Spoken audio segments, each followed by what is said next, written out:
Hi everyone, welcome back to CSC IT tutorial for you. ఈరోజు video topic అయితే మీరు తమ్నైల్లో చూసే ఉంటారు కదా. టాపిక్లోకి వెళ్లే ముందు మీరు కనుక నా ఛానల్ని ఫస్ట్ టైం చూసినట్లయితే ఛానల్ని సబ్స్క్రైబ్ చేసుకోండి, వీడియోస్ని లైక్ చేయండి, అందరికీ షేర్ చేయండి. మన టాపిక్ ఏంటి అంటే ఇయర్ గ్యాప్ ఉంటే సాఫ్ట్వేర్ జాబ్ చేయొచ్చా. ఈ టాపిక్ చెప్పడానికి మెయిన్ రీజన్ ఏంటి అంటే నాకు చాలా మంది సబ్స్క్రైబర్స్ మెసేజెస్ చేసి అడుగుతున్నారు, లైక్ వాళ్ళకి కొన్ని డౌట్స్ ఉన్నాయి అని చెప్పేసి, అసలు ఇయర్ గ్యాప్ ఉన్న వాళ్ళు సాఫ్ట్వేర్లోకి రావచ్చా, ఇలా క్వశ్చన్స్ అడుగుతున్నారు. అందుకని ఈ వీడియో చేస్తున్నాను. సో ఇయర్ గ్యాప్ అనేది ఉండడానికి మెయిన్లీ మనకి కొన్ని రీజన్స్ ఉంటాయి. కొంతమంది స్టడీ అయిపోగానే గవర్నమెంట్ జాబ్స్కి ట్రై చేస్తారు, ఇంట్లో వాళ్ళు చెప్తారని గవర్నమెంట్ జాబ్స్కి ట్రై చేసి ఒక 1 year 2 years అలా వేస్ట్ చేస్తూ ఉంటారు. కొంతమంది బ్యాంకింగ్ జాబ్స్కి ట్రై చేస్తూ ఉంటారు, లేదంటే కొంతమందికి గ్రాడ్యుయేషన్లో బ్యాక్లాగ్స్ ఉండిపోతుంటాయి, అందువల్ల ఇయర్ గ్యాప్స్ అనేవి వస్తూ ఉంటాయి. మీరు చదివింది ఒకటి, జాబ్ చేసింది ఒకటి కూడా కొంతమందికి ఉంటుంది.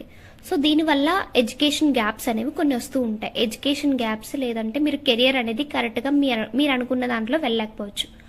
సో అలాంటి వాళ్ళు సాఫ్ట్వేర్లోకి రావాలి అంటే ఏం చేయాలి అనేది చూద్దాం. నార్మల్గా మెయిన్లీ మనకి ఒక సాఫ్ట్వేర్ ఇండస్ట్రీలోకి రావాలంటే ఈ గ్యాప్, ఎడ్యుకేషన్ గ్యాప్ ఉన్న వాళ్ళు సాఫ్ట్వేర్ ఇండస్ట్రీస్లోకి రావాలి అనుకుంటే ఏం చేయాలంటే ఫస్ట్ ట్రెండింగ్లో ఉన్న టెక్నాలజీస్ అనేవి నేర్చుకోవాలి. సెకండ్ ఏంటి అంటే స్టార్టప్ కంపెనీస్లో ఫ్రెషర్స్గా జాయిన్ అవ్వాలి. Back door option. ఇప్పుడు ఈ 3 ఆప్షన్స్ కోసం కొంచెం డీటెయిల్గా చూద్దాం. ఫస్ట్ కొత్త టెక్నాలజీస్ని నేర్చుకోవడం. ట్రెండింగ్ టెక్నాలజీస్ అయినా మనకి ఈ ఇయర్లో ఇవి ట్రెండింగ్ టెక్నాలజీస్ అని ఉంటుంటాయి కదా, జావా, పైథాన్, ఇవన్నీ ఎప్పుడూ ట్రెండింగ్ టెక్నాలజీసే.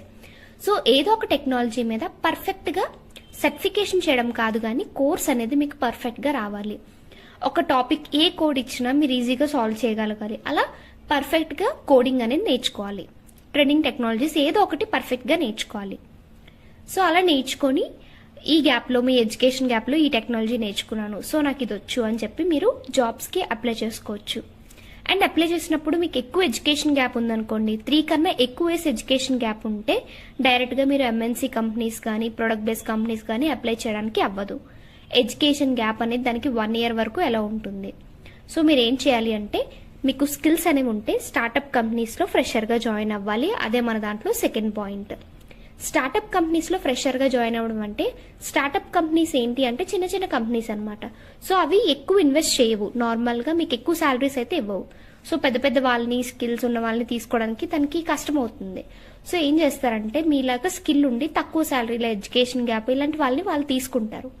సో వాళ్ళకి ఏంటి అంటే వాళ్ళ ప్రొడక్ట్ అనేది రన్ అవుతూ ఉండాలి స్టార్టప్ కంపెనీస్కి. సో స్టార్టప్ కంపెనీస్ వాళ్ళు ఈజీగా మీకు చాయిసెస్ ఇస్తూ ఉంటారనమాట. సో మీరు టెక్నాలజీస్ పర్ఫెక్ట్గా నేర్చుకొని స్టార్టప్ కంపెనీస్కి అప్లై చేయొచ్చు. స్టార్టప్ కంపెనీస్కి అప్లై చేయొచ్చు కదా అని చెప్పి మీరేం నేర్చుకోకుండా అప్లై చేయకూడదు. ఖచ్చితంగా మీలో స్కిల్ ఉంటేనే వాళ్ళు తీసుకుంటారు. సో మీకు స్కిల్ లేకుండా వాళ్ళు మీ మీద ఇన్వెస్ట్ చేయరు కదా. సో మీలో స్కిల్ ఉండాలి కాబట్టి స్కిల్స్ నేర్చుకొని స్టార్టప్ కంపెనీస్కి అప్లై చేయండి. ఒక 3 కన్నా ఎక్కువ ఎడ్యుకేషన్ గ్యాప్ ఉన్న వాళ్ళు, 2 or 3, 4 ఇలా ఉంటాయి కదా ఎడ్యుకేషన్ గ్యాప్, వాళ్ళు ఇలాంటి స్టార్టప్స్కి అప్లై చేయండి. అండ్ నెక్స్ట్ ఏంటి అంటే బ్యాక్ డోర్ ఆప్షన్. మ్యాక్సిమం 100%లో 99% దీనికి అసలు ప్రిఫర్ చేయను నేనైతే. సో చాలామంది ఉంటారు కాబట్టి ఇదేంటి అంటే బ్యాక్ డోర్ ఆప్షన్లోని మనకి జాబ్ అయితే వస్తుంది, కానీ జాబ్ అనేది సెక్యూర్గా ఉంటుందని చెప్పలేము. అండ్ వాళ్ళకి ఎప్పుడు తెలుస్తుంది. ఇప్పుడు మీరు ఈ బ్యాక్ డోర్ ఆప్షన్లో ఏంటి అంటే ఫేక్ ఎక్స్పీరియన్స్ పెడతారు. మీకు ఎక్స్పీరియన్స్ లేకపోయినా ఎక్స్పీరియన్స్ ఉన్నట్టు పెడతారు. సో ఇలా పెట్టడం బట్టి ఏమవుతుంది అంటే మీకు జాబ్లో కూడా మీకు ఎక్స్పీరియన్స్ లేదు, అసలు సాఫ్ట్వేర్లో ఎలా వర్క్ చేస్తారో కూడా తెలియదు, కానీ ఒక 3 years ఎక్స్పీరియన్స్ పెట్టేశారు. సో 3 years ఎక్స్పీరియన్స్ వాళ్ళకి ఇచ్చిన వర్క్ మీకు ఇస్తారు, మీరు అది చేయలేరు. సో అది కష్టం అవుతుంది. అప్పటి నుంచి ఇంకా ప్రతిదీ స్ట్రెస్, నేర్చుకోవాలి, ఇదంతా ఇలా ఉంటుందన్నమాట. శాలరీ అయితే వస్తుంది కానీ మీకు వర్క్ రాదు. అండ్ ఎప్పటికైనా మీరు చేసింది ఫేక్ ఎక్స్పీరియన్స్తో వచ్చారని వాళ్ళకి తెలిసిపోతే కంపెనీలోంచి తీసేయడం, ఇలాంటి ఎక్కువ స్ట్రెస్ అనేది ఫేస్ చేయాల్సి వస్తుంది బ్యాక్ డోర్ ఆప్షన్లో. సో అందుకని ఈ ఆప్షన్ నేను అసలు ప్రిఫర్ చేయను. మ్యాక్సిమం 5 years వరకు మీకు ఎడ్యుకేషన్ గ్యాప్ ఉన్నా సరే స్టార్టప్ కంపెనీస్కి మీరు మంచి స్కిల్స్ నేర్చుకొని స్టార్టప్ కంపెనీస్కి అప్లై చేయండి. బ్యాక్ డోర్ ఆప్షన్కి మ్యాక్సిమం వెళ్ళొద్దు. వెళ్తే అది ఖచ్చితంగా అది మంచిది అని అయితే నేను చెప్పను. ఖచ్చితంగా జాబ్లో స్ట్రెస్ అనేది ఉంటుంది, చేసిన జాబ్లో సాటిస్ఫాక్షన్ ఉండదు. సో ఇదన్నమాట. సో ఇప్పుడు ఎడ్యుకేషన్ గ్యాప్ ఉన్న వాళ్ళు ఏం చేయాలి అనేది మీకు అర్థమైంది కదా. మీకు ఏ డౌట్ ఉన్నా మన ఇన్స్టాగ్రామ్లో కానీ మన టెలిగ్రామ్ అకౌంట్లో కానీ అడగొచ్చు. ఇప్పటి వరకు చెప్పిన దాంట్లో మీకు ఏ డౌట్ ఉన్నా కింద కామెంట్ చేయండి. మీకు ఏదైనా టాపిక్ కావాలన్నా కింద comment. Thank you for watching this video. Please do like, share, subscribe and comment. Thank you.